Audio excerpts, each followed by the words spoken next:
What's going on, Port fans? Welcome back to another video on the channel, and today we're going to be doing our season review. It's time for our exit meeting of the Port Adelaide Football Club and time to conduct a fully big digestive review of what's been a tormenting, terrible,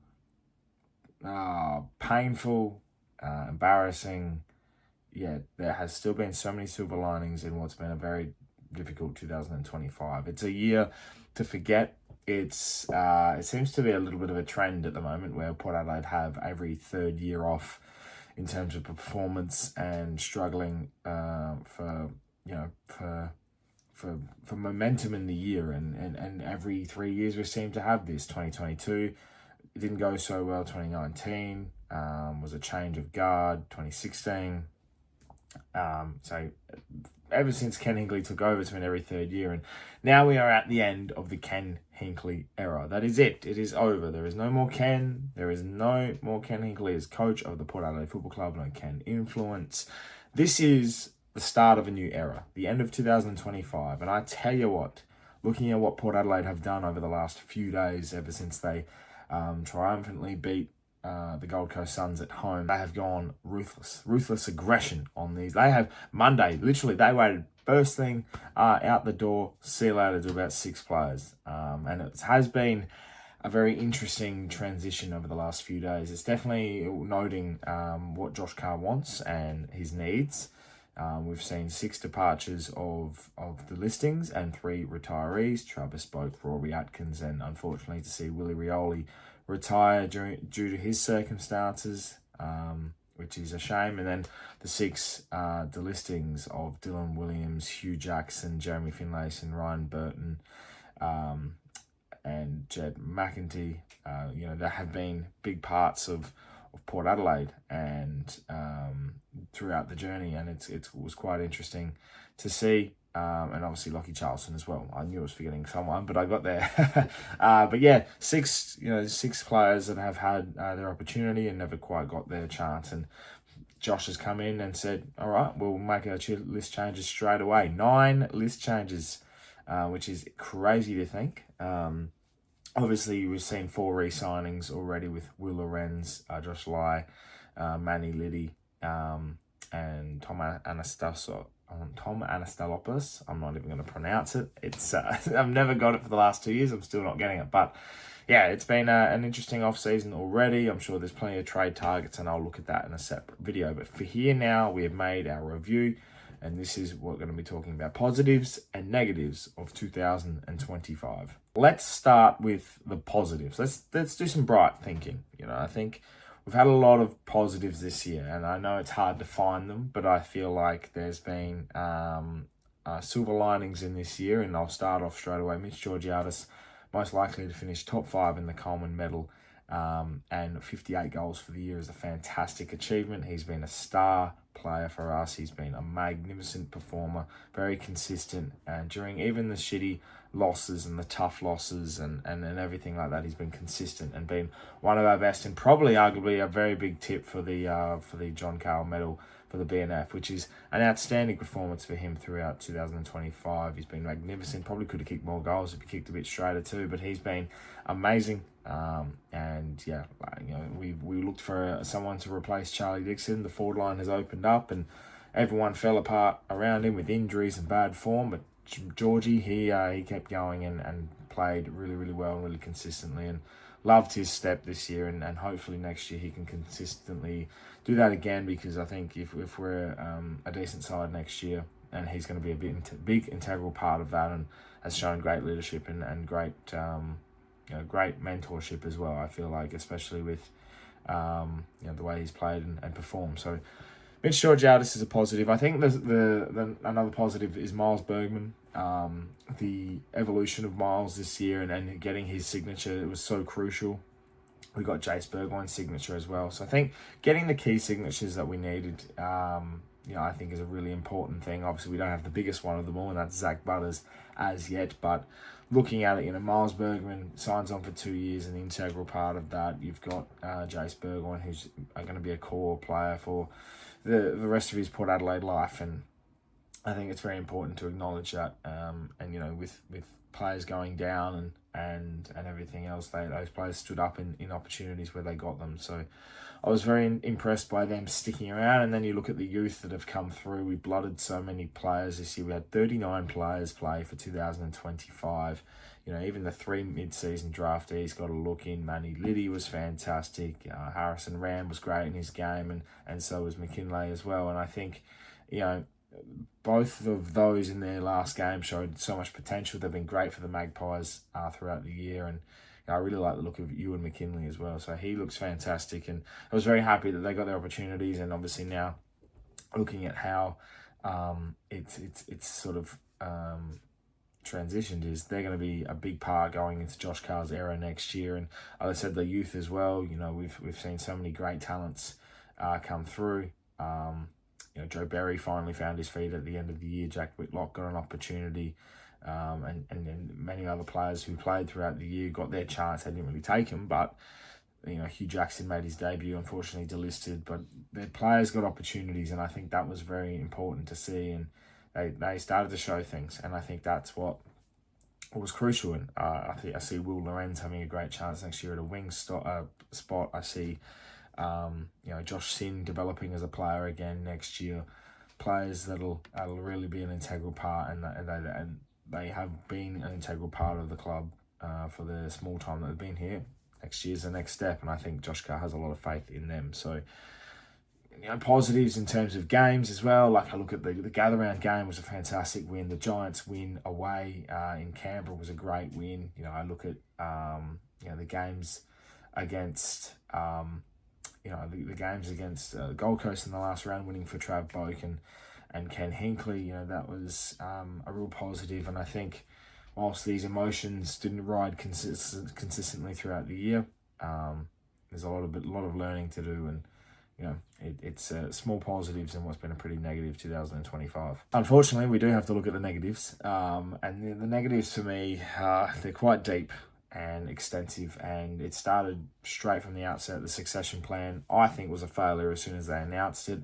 It gave the club a free pass, and it gave Ken and his men the opportunity to just give them the old Queen wave farewell throughout the year. And it turned ugly very, very quickly. Round 1, getting pumped by Collingwood. Look at the losses against Essendon and St Kilda, which were pretty poor. Big losses to the Western Bulldogs and the Cats. The smashing and the showdown. The Cats again we lost to away, and big losses that were just very, very difficult to take. And it was just not a nice time to be a Port Adelaide fan. And the dragging of the mud that this club put through their fans throughout the year was dismal, and it was very, very disappointing. And it's not just the succession plan that failed us. The succession plan won't be called as a failure for Josh Carr's tenure. It'll be a failure for the announcement. It's the failure of this year. Ken's last year, it was a farewell from hell. And the big losses, and as I mentioned, everything else was just such a tormenting year. And throw in the injuries. The injuries were another negative. So many injuries. They were big injuries too. Horn Francis missed the back end of the year, plus had a hamstring during the year, and his shoulder was carrying. Miles Bergman had to have a shoulder surgery and missed the last month of the year. Jack Lukosius never got on the ground besides 5 games. Todd Marshall did his Achilles in the week 1 of pre-season back in January. It's these things that, and obviously, of course, Sam Powell-Pepper, ACL again, which is such a shame, and it's heart-wrenching. And it was just the story of our year. These injuries kept building and building and building. And it got to a point where there was just nothing left, nothing we could possibly do. These heavy losses were expected. These results were happening, and we couldn't take that. And I fully expect the club to actually look into the high performance department and really have a dive in to see why these injuries were occurring, because this is not the first time this has sort of happened. We've got injuries at wrong times of the year, and hamstring issues and knee issues, and they seem to be the common denominator throughout a lot of these injuries. And I know big injuries like Achilles and fractures are sort of very one and done operation, but there's just a lot to look into with that high performance. It's a very key question that I have, along with why did we have a succession plan? Why is our performance so poor? I also want to, question the leadership. The leadership this year, both on and off the field was very questionable. I know the transition from Connor Rosie and Zach Butters as captain and vice captain, that was the appeal. We're having a new era under them, and I begin to think, was that really the right term? Butters missed the first month of the year. Rosie's been in and out he had a good form, but the club, no one was really standing up. I reckon Connor's leadership really started to become a bit more of an aggressive style towards the back end of the year. Started to get sick of the rumours that he had around his personal life, his hand injury, and his performance in the last game truly showed why he's a great leader of this club. And I think that sort of questionable leadership on the field started to answer itself, and I was actually a bit more pleased with how it all eventuated. The off-field leadership was dismal. I think the club, no answers after the showdown. Koshy was hardly seen this year. We saw Richo come out 3 times this year. We had 2 newsletters sent out from the CEO. It's the communication between fans is absolutely dismal. And we're supposed to sit here and let these results and these events happen right in front of us and not get any answers for them. And it was a really difficult time, a really difficult pill to swallow for Port Adelaide fans. We're celebrating our support and members again this year.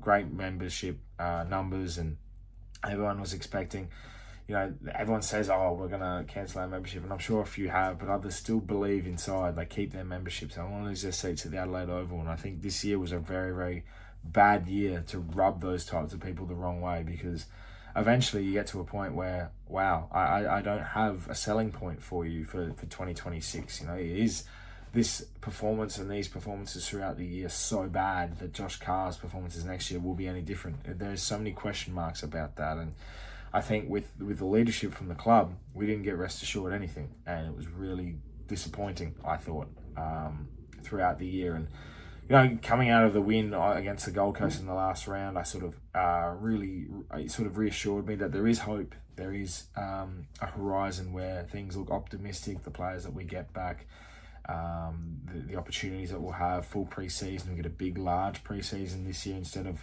having a month off compared to the rest of the comp that didn't play finals. We get a real big reset for Port Adelaide going into 2026. There's going to be a great off-field opportunity for Port Adelaide to really develop, with trade targets and the listed free agents and free agents are available, and throwing the hat in the ring into a few different players. We obviously didn't get Nasai Wang and Miller, but there's opportunities to go get players. And if you look back to 2013, where Ken Hinkley brought across Campbell Heath, Lewis Stevenson, and these types of players that came in that hadn't really had to go elsewhere, but get an opportunity at Port Adelaide, they took it, and the club went somewhere in 2013. I feel like there's an opportunity for Josh Carr to do that again. I'm hearing Will Brodie, Bo McQuarrie, these players that are really good opportunities to come to the club and really stamp their authority. So I'm looking forward to sort of what the moves make of that going into 2026. But I don't have I have the optimism there. I think the club having a full reset, wipe 2025 from your minds. Like I said, the succession plan was a failure. Everything didn't work out the way the club wanted to. They really were set in their ways, and they couldn't possibly dig themselves out. And then you have things out of their hands, with GFG and sponsorship issues and money that's owed, and dive deeper into the financial situation. There's opportunities for Port Adelaide to really have better sponsorship deals and opportunities to develop Alberton. And it's one of those years that I think it's definitely an off year, and I could be proven wrong next year. I think with the club and what Josh wants to implement, I would be hoping for a top 8 berth again, but we will wait and see on that, and hopefully we'll be able to move forward and really have a good 2026 under Josh. And we won't be with Trav Boak, we won't be with leaders of the club, that he's been such an influential person, and losing him this year, whilst understandable with retirement, it's a big loss to take and a big hole to fill, that number 10. And an interesting time ahead for Port Adelaide. So my final grade for Port for 2026, I wrote it down. I gave it a D-. It definitely is an F in terms of failure. It's a failed season, no doubt about that. But in terms of grading, D-. There was a few positives, few opportunities that we did take. The back end of the year, looked bleak, but we also got a win against the Suns. It was the worst year under Ken Hinkley ever. It was the worst losses ever under Ken Hinkley this year, and finishing 8-13 in a year. 8-14 in a year where 8-15 was it? Yeah, I think it was 8-15 actually. 8-15 in a year where you expected more and took the high horse is very disappointing. So unfortunately for Port Adelaide, it's a failed season. But 2026 is around the corner, and there is the selling point for Port Adelaide, and that's Josh Carr. There you have it, Port fans. That is my 2025 season review for Port Adelaide. It's obviously been a dismal year, but I would love to know your thoughts in the comments below. Love to hear your contributions and what you're looking forward to for 2026. Let me know your positives and negatives from this year. And yeah, we'll look forward to what we can bring in the off-season. There's plenty more to come on the channel, a lot of trade targets, free agent news and draftees and everything like that to come. Still, and a lot more fun as well with the glass table too. So make sure you subscribe to the channel. We're nearly at 6,000 subscribers, so I can't wait to get to that milestone. But thank you very, very much for watching. Make sure you subscribe to the channel if you're new, for plenty more Port Adelaide and AFL content to come your way. My name's Anthony, and as always, can't the pair.